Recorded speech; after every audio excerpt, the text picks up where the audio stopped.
बहू, कोई बुखार बुखार नहीं है। मैं इसे अच्छी तरह से जानती हूँ। ये सब काम न करने के बहाने हैं। सुखराम काका, बोल दो इसे, सारे घर का काम यही करेगा, और इससे समय पर अपना काम पूरा नहीं किया तो इससे आज का खाना भी नहीं मिलेगा। मगर मालकिन, वैभव बाबा की सच में ही तबीयत खराब है, आप एक बार देख तो लीजिए। कमला बिना कुछ बोले वहां से चली गई और बेचारा वैभव तेज बुखार में भी काम करता रहा।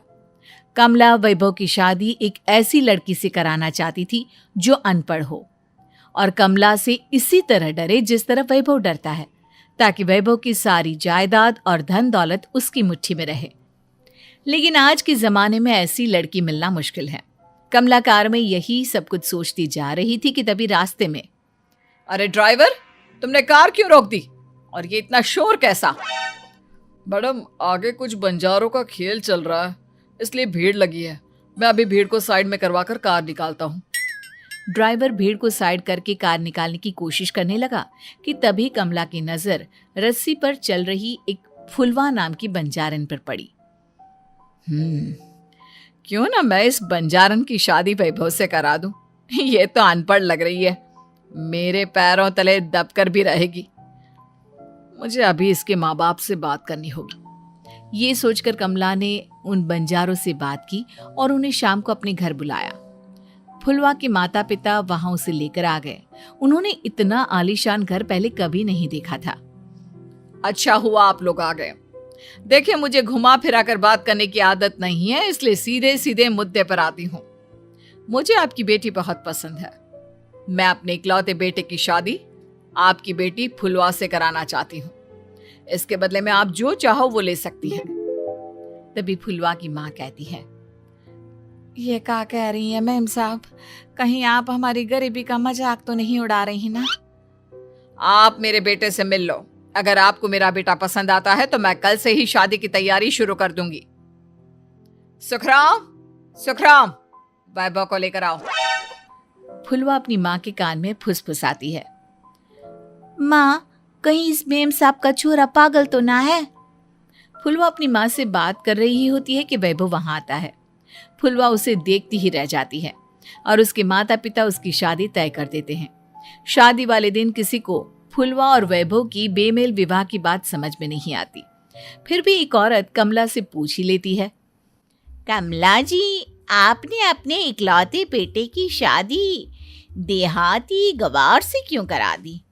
ये बंजारन आपके घर की बहू बनने लायक तो नहीं है। कम से कम अपने स्टेटस का ही ख्याल कर लिया होता। बहू तो अपने टक्कर की लाती, आपने तो बंजारन को ही बहू बना लिया। अब कमला को समझ में नहीं आ रहा था कि इस बात का क्या जवाब दे। वो कुछ देर चुप रही और सोच समझ कर कहती है, बहन जी, आपको तो पता है आजकल के बच्चे किसी की बात कहाँ सुनते हैं। मैं तो अपनी बहू एक पढ़ी लिखी और अपनी सोसाइटी की ही ढूंढ रही थी। लेकिन मेरे बेटे ने मेरे सामने इस बंजारन को लाकर खड़ा कर दिया। बोला कि मैं शादी करूंगा तो इसी से। अब भला मैं क्या करती, मुझे अपने बेटे के सामने झुकना ही पड़ा। कमला की ये बातें सुखराम भी सुन रहा था। उसने ये सारी बातें वैभव को जाकर बता दी। काका, मैं तो फुलवा को जानता भी नहीं, फिर माँ मेरे बारे में झूठ क्यों कह रही है? अरे बेटा, तुम कितने भोले हो, तुम्हें कुछ भी नहीं पता। तुम्हारे पिता अपनी सारी संपत्ति तुम्हारे नाम करके गए हैं।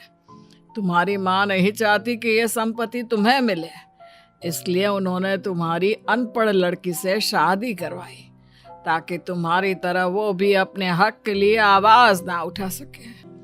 सुखराम काका, मैं क्या करूं, आप ही बताओ। माँ के सामने आते ही मेरे हाथ पैर कांपने लगते हैं। मैं माँ को कुछ भी नहीं कह पाता। वे दोनों बात कर ही रहे थे कि अचानक कमला वहां आ गई। कमला को देखकर दोनों घबरा गए। तुम दोनों फिर कभी बातें कर लेना, अभी फेरों का समय हो गया है, चलो जल्दी आओ। इस तरह फुलवा और वैभव की शादी हो गई। अगले दिन कमला ने फुलवा को बुलाया और उसे नसीहत देने लगी। देख बंजारन, तुझे मैंने अपनी बहू बना तो लिया है, लेकिन तुझे इस घर में आँख कान मुंह बंद करके रहना होगा। घर का काम कर और अपने पति से मतलब रख, समझी? कमला का ऐसा रवैया फुलवा को बिल्कुल समझ में नहीं आया। उसने वैभव से इस बारे में बात की। सुनिए ना, माँ जी ने जिस तरह मुझसे बात की मुझे अच्छा नहीं लगा। शादी से पहले तो वो मुझसे बहुत अच्छे से बात कर रही थी, लेकिन शादी के बाद उन्हें क्या हो गया? तुम ज्यादा मत सोचो, जैसा माँ कहती है वैसा ही करो। ये कहकर वैभव वहां से चला गया। अगले दिन वैभव को घर के नौकरों की तरह काम करता देख फुलवा को बहुत हैरानी हुई। फुलवा ने इस बारे में सुखराम काका से बात की तो सुखराम काका ने फुलवा को सारी बात बता दी। अब फुलवा को समझ में आ गया कि उसकी सास ने एक बंजारन को बहू क्यों बनाया। एक दिन वैभव घर का काम कर रहा था, तभी उससे कांच की प्लेट टूट गई। किसने गिराई ये कांच की प्लेट? वैभव को वहां खड़ा देख कमला ने छड़ी से उसे मारना शुरू कर दिया। उसके पैर में कांच चुभ गया और खून बहने लगा, लेकिन फिर भी कमला उसे मारे जा रही थी। ये देखकर फुलवा ने कमला के हाथ से छड़ी छीन ली और तोड़कर फेंक दी। बंजारन, तेरी इतनी हिम्मत, तूने मेरे हाथ से छड़ी छीनी? कमला फुलवा को थप्पड़ मारने ही वाली थी कि फुलवा उसका हाथ पकड़ लेती है। ओ सस माँ, मैंने मॉम की गुड़िया ना समझ लियो। बंजारन हूँ बंजारन, ईंट का जवाब पत्थर से देना जानती हूँ। आज के बाद मेरे